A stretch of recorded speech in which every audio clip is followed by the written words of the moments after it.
में हुई मौत के कारण आत्माएं अतृप्त रहती हैं। वो भटकती रहती हैं सदियों तक। इस दुनिया में ना जाने ऐसी कितनी आत्माएं इसी तरह भटक रही हैं। उनकी मुक्ति कभी नहीं हो सकती है, कभी नहीं। कोई भी शक्ति उन्हें मुक्त नहीं करा सकती। इसलिए अक्सर ऐसी जगहें हॉन्टेड हो जाती हैं। आपने कितनी ही कहानियां सुनी होंगी ऐसी जगहों के बारे में, कितनी ही कहानियां पढ़ी भी होंगी, और शायद किसी ने अनुभव भी किया हो। ये कहानी उन्हीं अनुभवों पर आधारित एक ऐसी हॉन्टेड जगह की है जहां तृप्त आत्माएं अब भी आती हैं हर अमावस्या की काली रात को। आज अमावस्या की रात थी। रात के ठीक 11 बज रहे थे। हाईवे के किनारे बना वो ढाबा जिसे दिन में लोग हंसते खाते हुए देखते थे, अब अजीब सा लग रहा था। हवा रुक रुक कर चल रही थी। कभी ऐसा लगता जैसे कोई पीछे खड़ा हो, लेकिन मुड़ो तो कोई नहीं। ऐसी ही फीलिंग आज कई बार मोहित को हुई थी। आज ये क्या हो रहा है? बार बार मुझे ऐसा लग रहा है कि कोई मेरे पीछे खड़ा है, और जब मैं मुड़कर देखता हूँ तो कोई नहीं होता। आज ये ढाबा मुझे कुछ अलग ही लग रहा है। एक तरह की मनुष्यत से आज मुझे यहाँ क्यों दिख रही है? वही ढाबा, वही पुरानी बेंचें, लेकिन आज कुछ अलग क्यों है? पता नहीं। मोहित खुद से ही बोले जा रहा था। तभी उसके मालिक ने आवाज लगाई, मोहित, टेबल नंबर 4 का ऑर्डर हो गया क्या? मटर पनीर और तंदूरी रोटी, साथ में सलाद भी। जी जी हो रहा है साहब। 20 साल का मोहित 15 दिन पहले ही इस ढाबे में काम पर लगा था। उसे इसी शर्त पर काम पर रखा गया था कि वो नाइट शिफ्ट करे, क्योंकि ढाबे का मालिक चाहता था कि उसका ढाबा 24 घंटे खुला रहे। मोहित कॉलेज में पढ़ाई करता था। पिताजी तो बचपन में ही गुजर गए थे। माँ किसी तरह सिलाई करके घर का खर्च चलाती थी।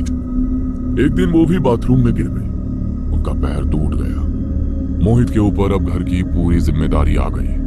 वो कॉलेज छोड़ना चाहता था, लेकिन माँ ने कसम दे दी कि वो किसी भी कीमत पर अपनी पढ़ाई नहीं छोड़ेगा। लेकिन ये कैसे संभव हो पाता, क्योंकि दवाइयों के अलावा घर का खर्च, रेंट, ये सब कैसे पूरा होता?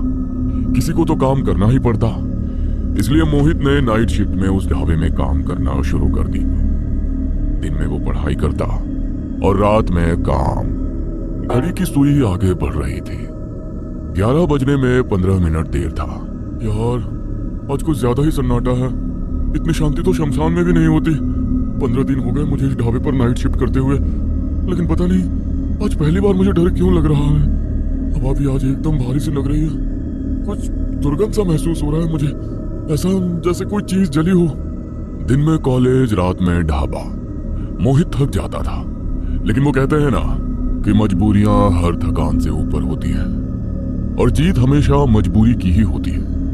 मोहित को पैसों की बहुत जरूरत थी, और यही जरूरत उसे इतनी थकान के बाद भी जगाए हुए थी। वो अपने काम में लगा हुआ था। अचानक पीछे से आवाज आई, ओए! वो हड़बड़ा कर पलटा। कौन है? वो एक ही झटके में पीछे मुड़ा, लेकिन वहां कोई नहीं था। उसका दिल जोर जोर से धड़कने लगा। 11:30 बज चुके थे। ढाबे का मालिक अपने घर जाने को तैयार हो रहा था। घर जाने के पहले हर दिन की तरह वो मोहित के पास आया, लेकिन आज उसने मोहित से जो कुछ कहा उसे सुनकर मोहित को बहुत ही अटपटा लगा। देख भाई मोहित, आज अमावस्या है। 12:30 बजे के बाद अगर कोई आए तो उससे बहस मत करना। बहस तो मैं किसी से नहीं करता मालिक, लेकिन आप आज ये बात मुझसे क्यों कह रहे हैं? और ये अमावस्या का इससे क्या कनेक्शन है? मोहित की आंखों में अजीब डर था। अरे डरने की कोई बात नहीं है, बस मेरी बात मान लेना, और हाँ, ढाबा किसी भी कीमत पर बंद मत करना। ये कहकर मालिक चला गया। मालिक के जाने के बाद ढाबे के सभी स्टाफ भी एक एक कर जाने लगे, और जब अंतिम स्टाफ भी घर को जा रहा था तो मोहित ने उससे पूछा, भाई तुम सब लोग चले जाओगे तो मैं अकेला कैसे संभालूंगा ढाबा? तो तू भी चलना। अरे मैं कैसे चलूं? मेरी नाइट शिफ्ट है। नाइट शिफ्ट तो है, लेकिन ये पता नहीं है कि आज अमावस्या है। 12:30 बजे के पहले यहाँ से सभी चले जाते हैं, नहीं तो वो आते हैं यहाँ। वो कौन? अरे छोड़ना यार, क्या करेगा जानकर। बस तू चल, आज बंद कर दे ढाबा। भाई मैं बंद नहीं करने वाला ढाबा। मालिक को पता चल गया तो पंगा हो जाएगा। तुम्हें तो पता है ना मुझे इस नौकरी की कितनी जरूरत है। सारे स्टाफ चले गए। अब तो वो ढाबा और भी भयानक लगने लगा था। और इतनी शांति थी, इतनी शांति कि मोहित को ढाबे में लगी घड़ी की टिक टिक की आवाज भी साफ सुनाई दे रही थी। मोहित काउंटर के पास खड़ा होकर बाहर सड़क की ओर देखने लगा। थी तो वो हाईवे, लेकिन सड़क अभी पूरी तरह सुनसान थी। दूर बैठा एक कुत्ता लगातार रोए जा रहा था। ऐसा लग रहा था कि वो आने वाले पल की भयावह को जानता था। तभी काउंटर के नीचे कुछ गिरा। धड़ाम की आवाज आई। उस आवाज को सुनकर मोहित एकदम से चौंक गया। वो आवाज ऊपर वाले लकड़ी के रैक से कुछ गिरने के कारण आई थी। वो लकड़ी का रैक काउंटर के ऊपर कील से टंगा हुआ था। मोहित ने नीचे देखा तो उसकी नजर एक पुरानी फटी हुई किताब पर गई। वो किताब ही ऊपर से नीचे गिरी थी। मोहित ने उस किताब को अपने हाथ में उठाया। उस पर बहुत ही ज्यादा धूल जमी हुई थी। उसने उस धूल को हाथ से झाड़ा। धूल के हटने से किताब का कवर पेज साफ साफ दिखने लगा। कवर पर लिखा था, अमावस्या की रात को नाइट शिफ्ट में जिंदा रहने के नियम। ये पढ़ते ही उसके हाथ कांप गए। ये कैसी किताब है? मोहित का दिल जोर जोर से धड़कने लगा। उसने किताब को खोला। उस किताब में सिर्फ 2 ही पन्ने थे। पहले पन्ने पर लिखा था पहला नियम। नियम 1, रात 12:30 बजे के बाद जो भी गाड़ियां या इंसान इस ढाबे पर आए उनकी ओर देखना नहीं है। चुपचाप जो भी मांगे उसे दे देना है। उनके सवालों का जवाब बहुत सोच समझ कर देना होगा, क्योंकि जरा सी गलती जानलेवा हो सकती है। जानलेवा? मोहित ने डरते हुए किताब के दूसरे पन्ने को पलटा। उस पर लिखा था, नियम 2, रात के ठीक 3 बजे से पहले 30 लोगों का खाना हर हाल में तैयार कर देना। एक भी प्लेट कम हुई या एक भी देर हुई तो समझ लेना कि अब गिनती शुरू हो चुकी है। खाना रखने के बाद बिना पीछे देखे सीधे ऑफिस की तरफ बढ़ जाना। दरवाजा बंद करना, फिर खिड़की और आखिर में लाइट। सब कुछ अंधेरे में डूब जाना चाहिए।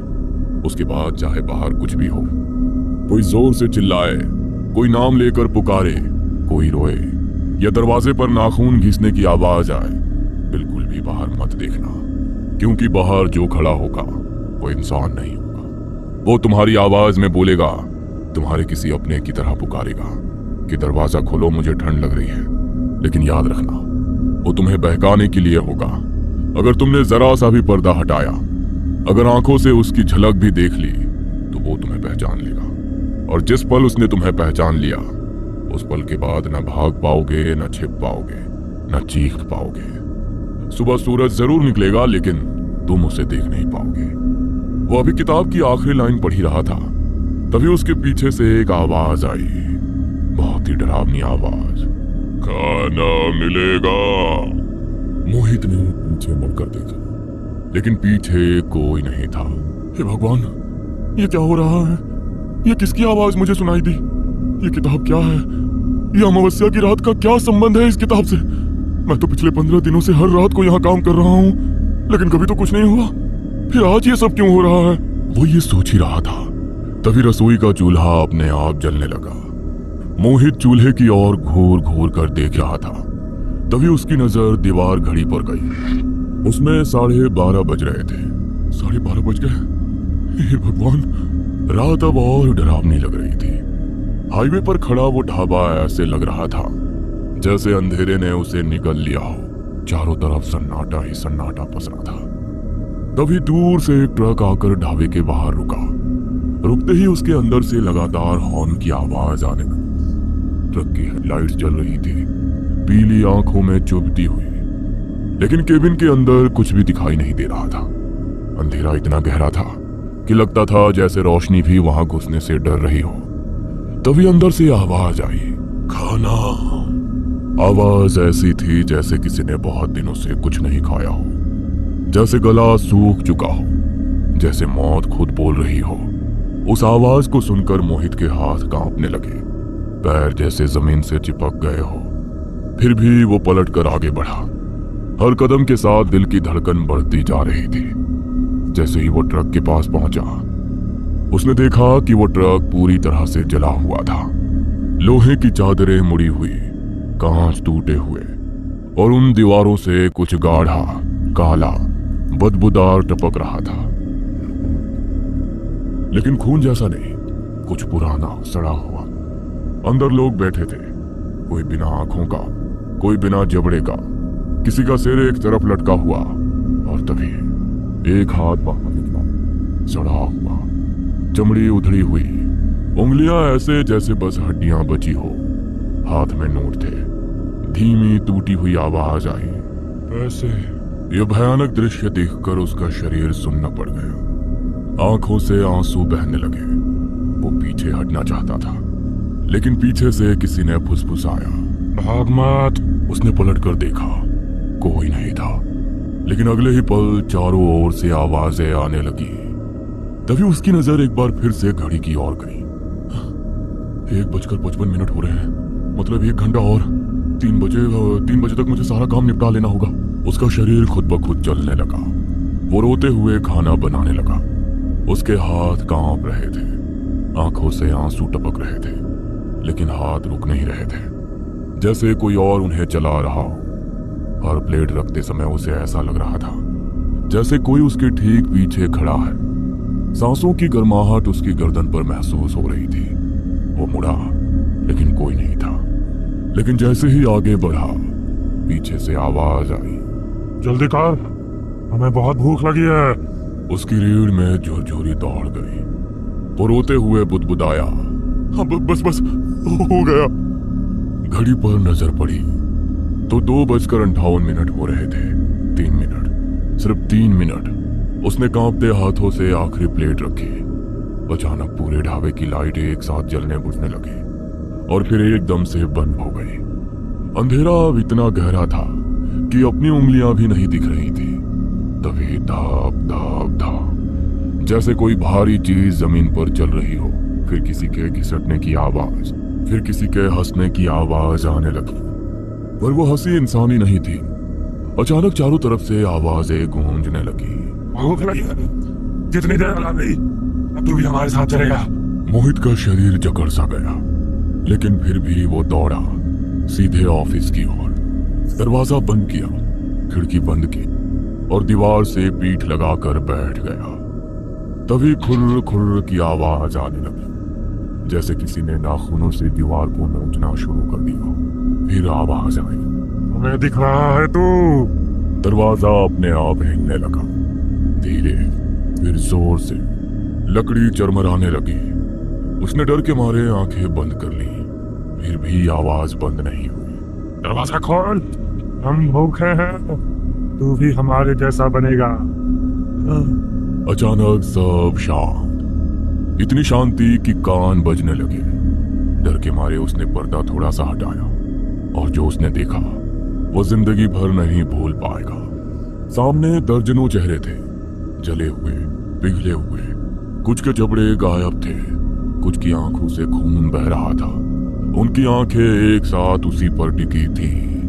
फिर एक साथ सब बोले, तो जिंदा है। उसके मुंह से आवाज तक नहीं निकली और फिर उन सभी ने खिड़की का शीशा तोड़ा और अंदर घुस गए और मोहित पर हमला कर दिया। अगले दिन सुबह हो चुकी थी। आसमान में हल्की सी सफेदी फैल रही थी।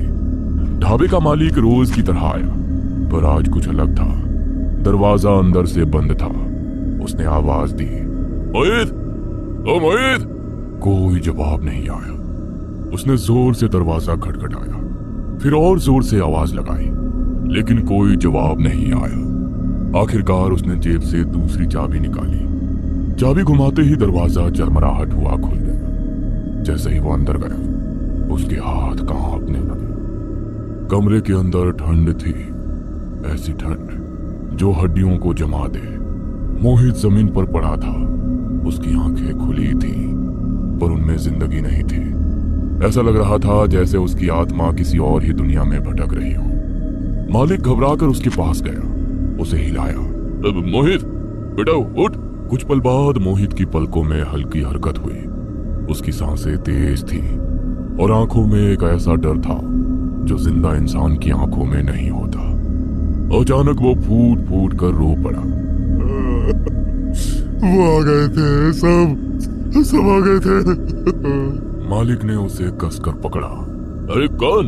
मोहित कांपते होठों से बोला, वो जो मर चुके हैं। फिर उसने सारी कहानी सुना दी।